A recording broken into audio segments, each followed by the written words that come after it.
네, 오늘 함께 예배하는 우리 모든 지체들에게 하나님의 은혜가 충만히 임하길 바랍니다. 제 동생 우리 집사님 같이 오셨네요. 우리 조길재 집사님 가정 축복으로 박수합시다. 네, 아이고 말도 안 하고 왔어요. 깜짝 놀랐네. 고맙습니다.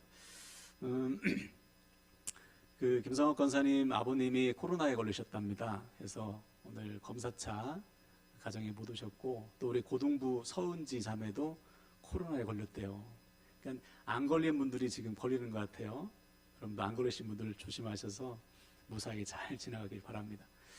여러분 오늘도 선포되는 말씀을 통해 우리 각자에게 주시는 하나님의 음성을 들으시고 그 말씀에 순종하심으로 하나님께서 부어주시는 회복과 치유를 충만히 누리시기를 주님의 이름으로 간절히 축원을 드립니다.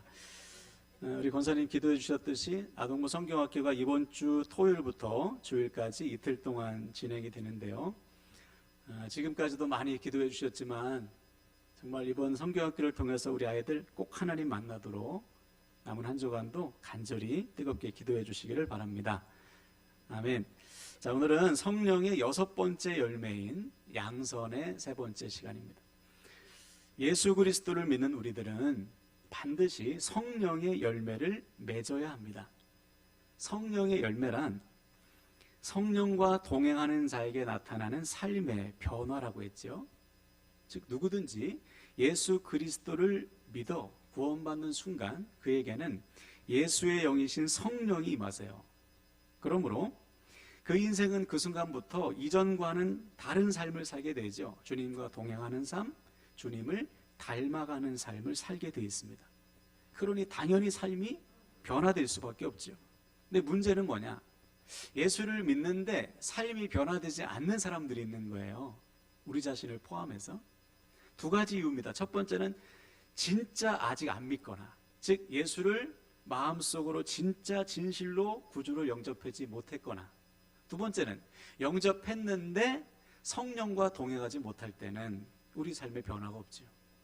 이 말을 바꿔 말하면 성령과 동행하는 삶, 성령 안에서 변화되는 삶, 성령의 열매를 맺는 삶은 우리의 노력 없이는 안 된다는 거예요. 우리의 부단한 노력이 필요하다.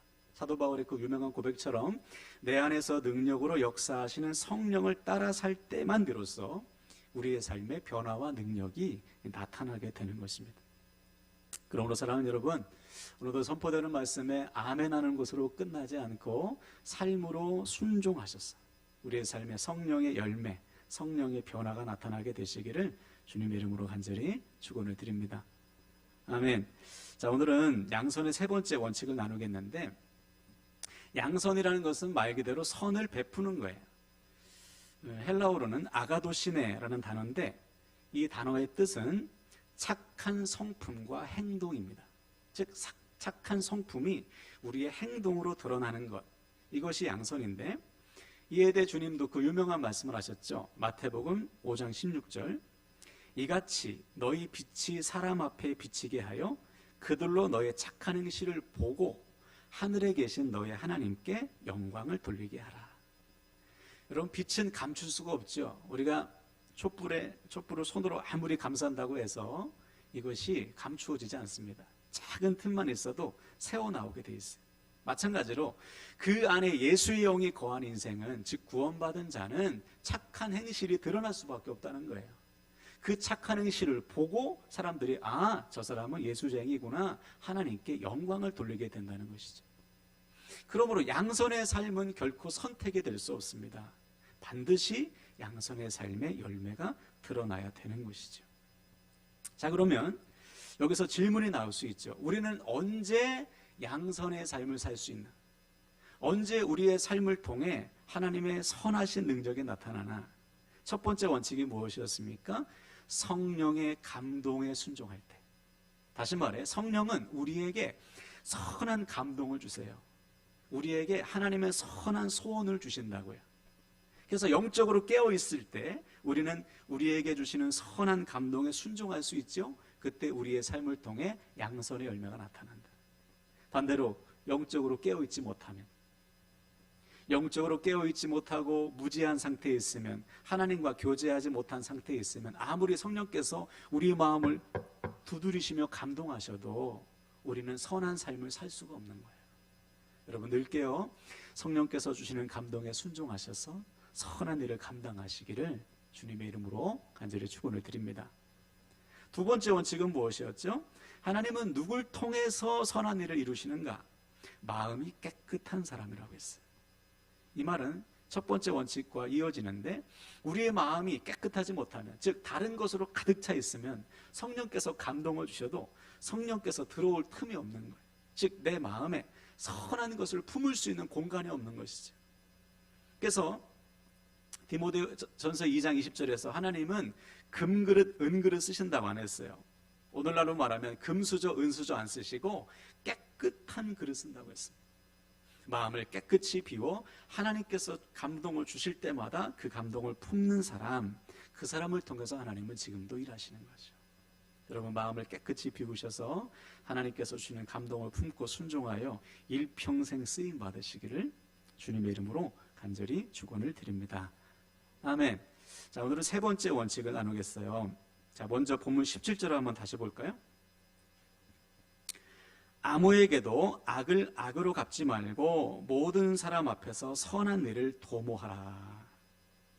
자, 절 보시고 바울은 오늘 본문을 통해 교회된 우리들에게 명령합니다. 여러분, 악을 악으로 갚지 말고요, 모든 사람 앞에서 선한 일을 도모하세요. 먼저 악을 악으로 갚지 않는 것은 예수님의 말씀과 통하는 것이죠. 예수님은 마태복음 5장 44절에서 이렇게 명령했습니다. 우리 앞을 보고 한번 읽어볼까요? 자, 읽습니다. 시작. 너희에게 이르노니 너희의 원수를 사랑하며 너희를 박해하는 자를 위하여 기도하라. 아멘. 그렇죠? 원수를 사랑하며 박해하는 자를 위해 기도하라 명령하셨습니다. 악을 악으로 갚지 말라는 것이지요. 원래 구약 성경의 법은 뭐예요? 이에는 이, 눈에는 눈입니다. 즉 해를 받은 만큼 복수할 수 있다는 것이죠. 근데 이건 역시 왜 만들었느냐? 무분별하고 과도한 복수를 막기 위해서, 즉 정당한 절차를 거쳐서 내가 받은 해만큼만 보복하도록 하나님이 만들어 놓으신 거예요. 자, 그런데 예수님은 이것을 뛰어넘으셔서 오히려 원수를 사랑하라, 그를 위해서 기도하라, 즉 악을 악으로 갚지 말라라고 명령하신 거예요. 왜 그러셨을까요? 왜 악을 악으로 갚지 말고 선한 일을 도모하라고 하셨는가? 그 이유는 우리 하나님께서 원수된 우리들을 사랑해 주셨기 때문입니다. 즉 죄로 인해 하나님과 원수된 우리들을 사랑해 주셨어요. 어떻게? 주께서 친히 우리의 죄를 대신하여 십자가에 달리심으로 우리를 향하신 하나님의 사랑을 확증해 주셨습니다. 이 사랑을 누구보다 뼈저리게 절실하게 체험한 사람이 누구예요? 오늘 본문을 기록한 바울 아닙니까?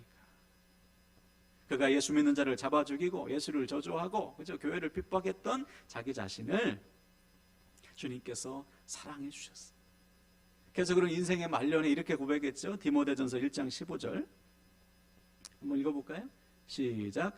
미쁘다 모든 사람이 받을 만한 이 말이요 그리스도 예수께서 죄인을 구원하시려고 세상에 임하셨도다 하였도다. 죄인 중에 내가 괴수니라. 아멘. 죄인 중에 괴수, 우두머리, 하나님의 원수였던 자신을 사랑하셔서 구원하신 주님의 그 사랑을 평생 잊을 수 없는. 그래서 바울은 교회를 향해 여러분 악을 악으로 갚지 말고 도리어 모든 사람 앞에서 선한 일을 도모하세요 라고 명령하고 있는 겁니다. 즉 악을 악으로 갚지 않고 선한 일을 도모할 때 비로소 자신과 같은 죄인이 하나님께 돌아오는 생명의 역사가 나타난다는 거예요. 그래서 여러분 악을 악으로 갚지 말라고 하는 겁니다. 그래서 그는 18절에 이렇게 명령하죠. 할 수 있거든 너희로서는 모든 사람과 더불어 화목하라. 할 수 있거든. 이 말은 불가능하지만 우리가 모든 사람과 더불어 화목하는 것은 불가능합니다. 그렇지만 할 수 있는 대로 노력해서 모든 사람과 더불어 화목해라. 왜? 그래야지만 비로소 그들이 우리를 통해 주님을 만날 수 있기 때문에. 즉 우리는 주님을 만나는 통로인데 내가 화목의 통로가 되지 않으면 나를 통해서 그 누구도 주님을 만날 수 없다는 거예요. 얼마 전에 우리 교회 형편과 사정을 알게 된 어떤 분이 그래요. 목사님, 상대방이 악하게 나오면 목사님도 악하게 맞서셔야죠. 세상은 악해서 우리가 선을 베풀 때 선으로 돌아오지 않습니다. 내가 먼저 사는 게 중요하지. 왜 다른 사람 생각하면서 그러세요? 그냥 안 볼 사람으로 생각하고 관계를 딱 끊어버린다 생각하고 강하게 맞서셔야죠. 안 그러면 목사님처럼 선한 사람이 당한다니까요. 저에게 그분도 속상하셔서 우리 교회를 생각해서 하신 말씀일 거예요. 그분 말씀이 맞죠. 오늘날 세상은 선한 사람이 손해보게 되어 있습니다.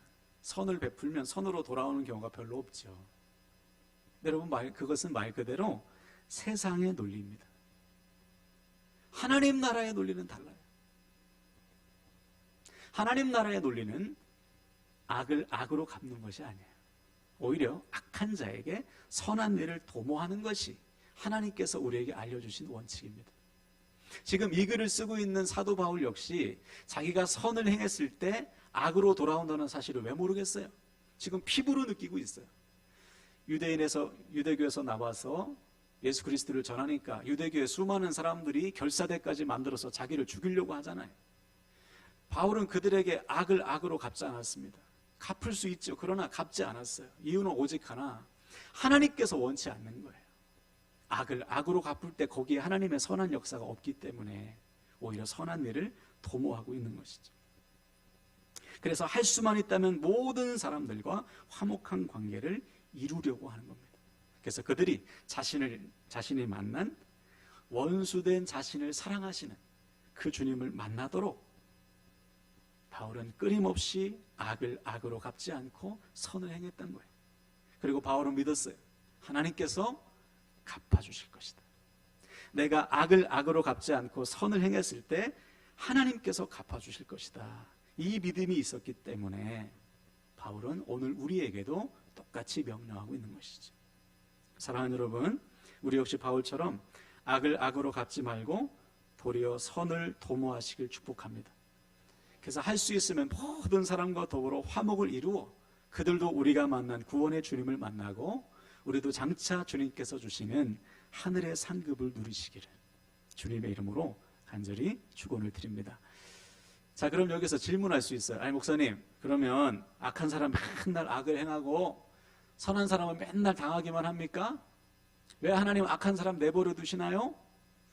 이렇게 원망하고 불평할 사람이 있죠. 네, 여러분, 태초부터 지금까지 하나님은 악한 사람 내버려 두신 적이 없습니다. 자, 오늘 본문 19절 보세요. 내 사랑하는 자들아, 너희가 친히 원수 갚지 말고 하나님의 진노하심에 맡겨라. 기록되었을 때 원수 갚는 것이 내게 있으니 내가 갚으리라고 주께서 말씀하시니라. 한번 따라할까요? 내가 갚으리라. 하나님께서 갚아주신대요. 악한 사람, 원수된 자 내버려 두지 않으시고 하나님께서 하나님의 때에 하나님의 방법으로 갚아주신다. 다시 말해, 원수 갚는 것은, 복수는 우리의 소관이 아니라 하나님의 것이다. 하나님께서 반드시 갚아주신다. 물론 이 말씀에 동의하지 못하실 분도 있어요. 목사님, 저는 당하고는 못 살아요. 저는 반드시 복수할 겁니다. 주님은 왼쪽 뺨 맞으면 오른쪽 뺨 이렇게 내밀라고 했는데 저는 왼쪽 뺨 맞으면 따닥 2대 때릴 거예요. 이렇게 말씀하신 분이 있어요. 저는 당하고는 못 살아요. 물론 저도 똑같은 마음이에요. 한 대 맞으면 2대 때리고 싶죠. 만약에 여러분 2대 때렸어요. 그걸로 끝나나요? 내가 악을 악으로 갚을 때 내 마음은 시원할지 몰라도 거기에 무슨 선한 역사가 나타나겠어요? 악을 악으로 갚는 순간 그 관계는 끝나는 거 아닙니까? 회복하기가 어렵잖아요.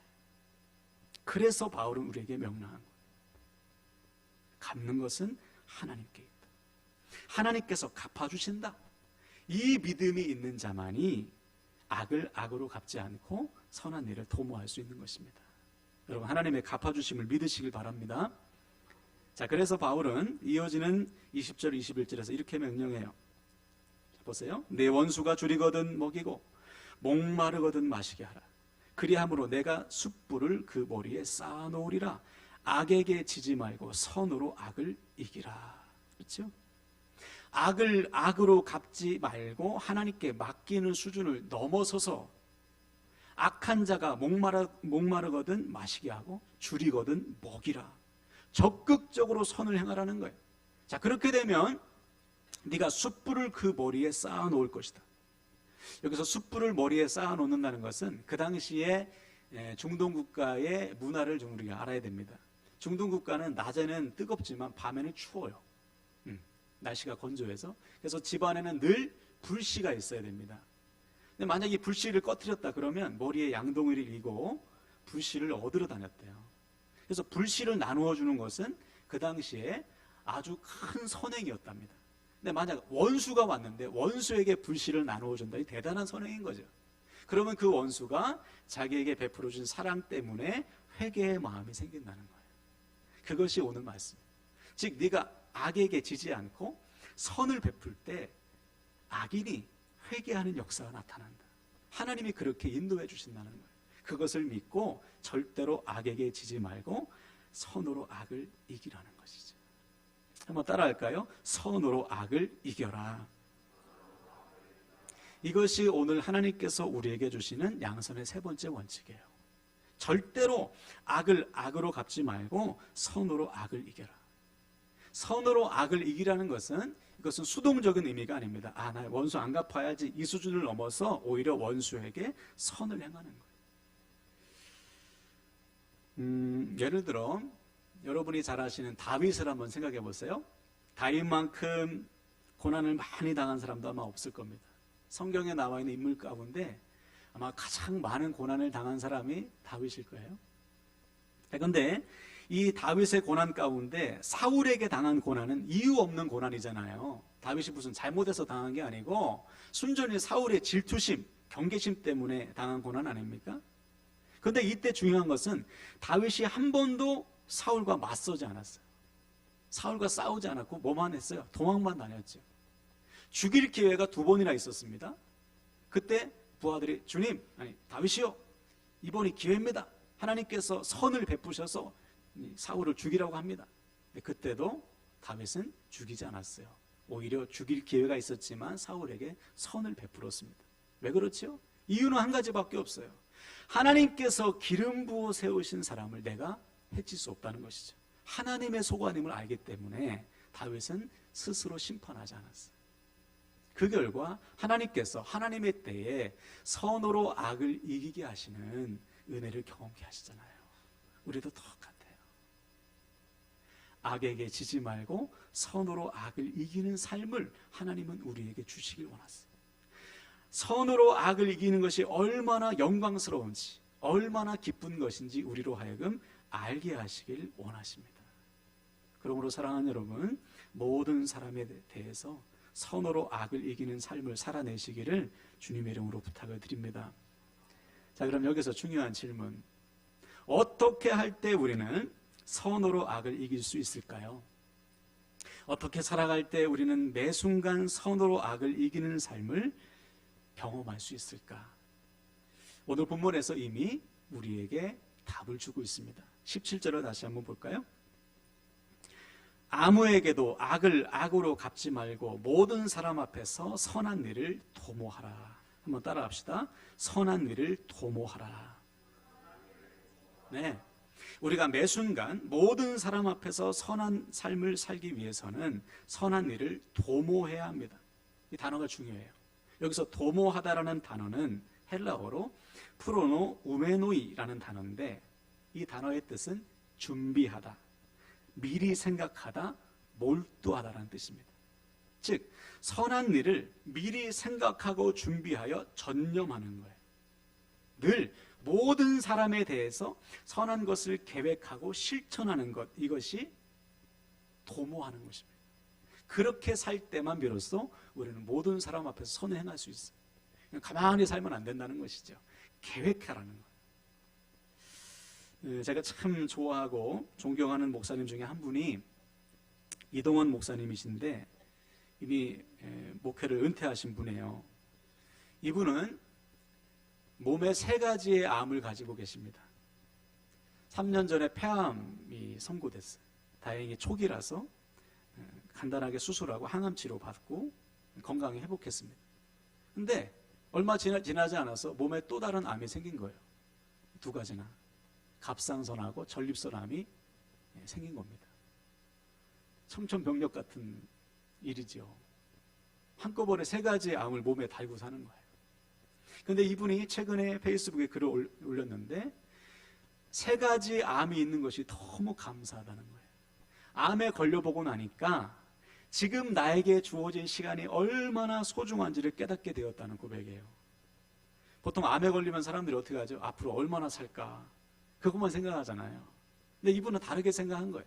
나에게 몇 개월, 몇 년의 시간이 주어지든지 간에 그 시간을 내가 어떻게 살아야 될지 삶의 재부팅, 새로운 삶을 시작하게 됐다는 것이죠. 그래서 암에 딱 걸리고 나서 하나님께서 이 목사님에게 주신 소원은 내 백성을 위로하라라는 말씀이었어요.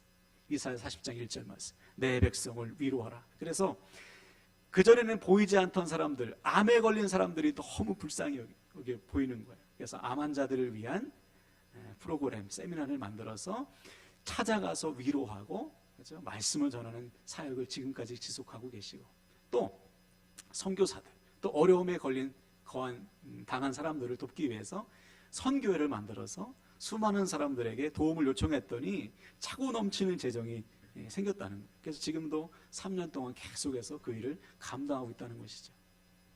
여러분 한번 생각해 보세요. 몸에 3가지 암에 걸린 사람이 무슨 선한 일을 할 수 있었겠어요? 젊지도 않고 늙은인데. 그러나 그가 하나님께서 기뻐하신 선한 일을 도모하니까, 생각하고 계획하고 전념하니까 하나님께서 수많은 사람들을 통해 그 일을 이루게 하시잖아요. 지금도 마찬가지예요. 여러분 잘 들으세요. 하나님은 누굴 통해 선한 일들을 이루십니까? 잘난 사람? 많이 가진 사람? 아니에요. 나 아닌 다른 사람들을 위해 선한 일을 도모하는 자들을 통해 선한 일을 이루십니다. 하나님은 누굴 통해 한 영혼을 살리는 구원의 역사를 나타내시나요? 교회 오래 다닌 사람? 아니에요. 악을 악으로 갚지 않고 선을 행하는 자를 통해 한 영혼을 주님께로 인도해 주시는 것입니다. 그러므로 사랑하는 여러분, 오늘 말씀을 통해 우리 모두가 하나님께서 사용하시는 선한 도구가 되시길 축복합니다. 다른 조건이 없어요. 악을 악으로 갚지 않고 선한 일을 도모할 때, 악에게 지지 않고 선으로 악을 이길 때 하나님 우리를 통해 선한 역사를 이루십니다. 그러므로 우리는 확신해야 돼요. 악은 하나님께서 갚아주신다. 할렐루야. 복수는 하나님께서 해주신다. 그러므로 우리가 해야 될 것은 선한 일을 도모하는 것. 그때 우리는 반드시 선으로 악을 이기게 하시는 하나님의 능력을 경험하게 될 것입니다. 뿐만 아니라 우리가 준비하고 계획하여 실천하는 선한 일을 통해 수많은 사람들이 우리가 만난 선하신 주님을 만나게 될 줄로 믿습니다. 아멘. 우리 옆 사람에게 이렇게 축복하고 말씀을 마치겠어요. 선으로 악을 이기시길 축복합니다. 선으로 악을 이기시길 축복합니다. 아멘, 아멘.